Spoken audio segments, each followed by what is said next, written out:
Muy buenas, cocinillas.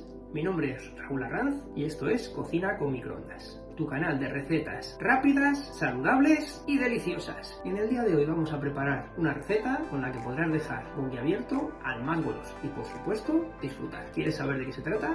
Mira, esta maravilla. Mira qué esponjosidad. Mira, ¿a quién no le apetece? Venga, ponte cómoda, que vamos a empezar. ¿Qué creías? ¿Que no iba a probarlo? Ahora sí, ponte cómoda, que empezamos.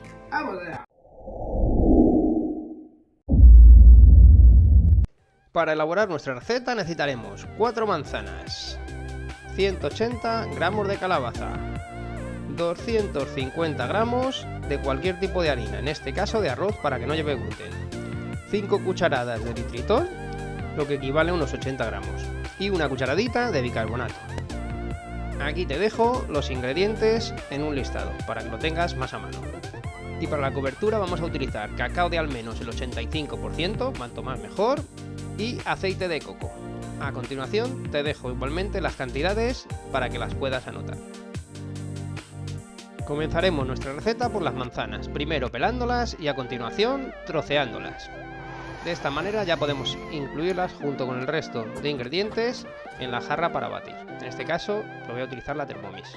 Con la manzana, añado la calabaza, a continuación la harina de arroz, que insisto puede ser de cualquier tipo, el eritritol, que podría cambiarse por stevia, y nuestra cucharada de bicarbonato de sodio, y vamos a triturar hasta que quede una masa perfectamente homogénea, como la que ves en la imagen.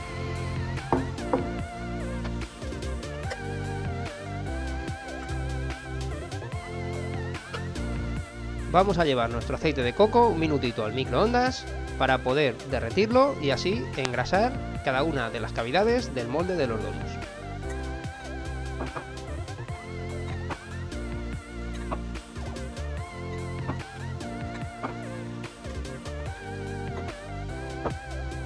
A continuación, con la ayuda de una cuchara y con todo el cuidado que seamos capaces, vamos a ir rellenando en la cavidad con nuestra masa. Como veis es una tarea muy sencilla, pero que requiere un poquito de paciencia. Y yo os recomiendo no llenarlos hasta arriba del todo, pues luego van a crecer un poquito. Pedazo de recetón, ¿eh? ¡Suscríbete! ¡Que es gratis! Una vez rellenos, vamos a ir sacudiendo el molde por las distintas zonas para que la masa se vaya igualando. De esta manera, como veis, ya no quedan espacios. Y a continuación lo vamos a llevar ya así al microondas a hornear. Y este es el resultado. ¡Mira qué maravilla! Eso sí, antes de desmoldar lo vamos a dejar reposar y vamos a preparar la cobertura. Volcamos el resto del aceite de coco sobre nuestro chocolate y lo vamos a llevar al microondas. Aquí tenemos dos opciones. La versión más rápida, pero que requiere más atención por nuestra parte, es ir dándole golpes de calor de 30 segundos en 30 segundos y mezclando hasta ver que está completamente derretido y no se ha quemado. Si por el contrario queremos olvidarnos, que es lo que voy a hacer yo ahora mismo, pues lo que podemos hacer es bajar la potencia en torno a 300-350 vatios y darle 5 minutitos. Por cierto, este molde lo he comprado recientemente en Amazon. Te dejo en la descripción del vídeo el enlace por si tú tampoco tienes y quieres uno que dé buen resultado. Y se va acercando el momento de la verdad. Vamos a desmoldar nuestros donuts. Como veis, salen con suma facilidad. Eso es porque el molde es bueno y porque lo hemos engrasado estupendamente. Este, como ves, tiene un pequeño agujerito, pero no pasa nada. Con el chocolate va a quedar totalmente cubierto. Al sacar nuestra cobertura del microondas tenemos que remover bien para que el coco y el chocolate formen una mezcla perfecta. Y a continuación ya sí estaremos en condiciones de ir bañando nuestros donuts.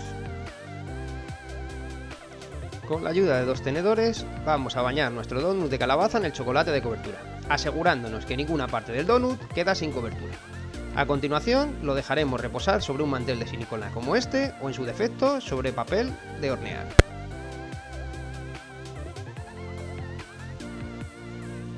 Como visto uno, vistos todos, voy a hacer el resto a cámara rápida.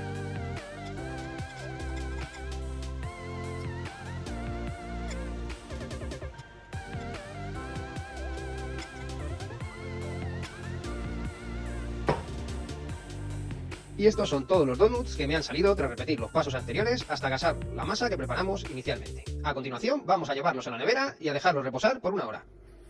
Bueno, mientras tenemos nuestros donuts enfriando en la nevera, quería aprovechar para preguntarte qué te está pareciendo la receta. Me encantaría que me dejases un comentario diciendo si añadirías algún ingrediente, si hay alguno que no te cuadre y por supuesto cuándo los vas a preparar, porque no me cabe ninguna duda de que estos los vas a preparar. Voy a ver si los saco del frigorífico y continuamos. En el paso anterior se me ha olvidado comentarte que para poder manejar la bandeja de silicona y llevarla al horno sin que se nos caiga todo, yo utilizo una rejilla como la que ves del horno. Y ya solo nos queda ir despegándolos de la bandeja de silicona, que están un poquito pegados, pero bueno, tampoco cuesta demasiado. Aquí este se resiste un poco. Uy, se me ha quedado aquí un cachito, no pasa nada. Vamos con el resto. Yo los llamo donuts, pero por tamaño y el tipo de chocolate de cobertura que llevan, esto parece más bien donetes, ¿eh? En esta ventanita de la derecha te dejo un enlace con todas las recetas que hemos preparado en el canal utilizando calabaza. Hasta el próximo vídeo, amiga. ¡Chao, chao!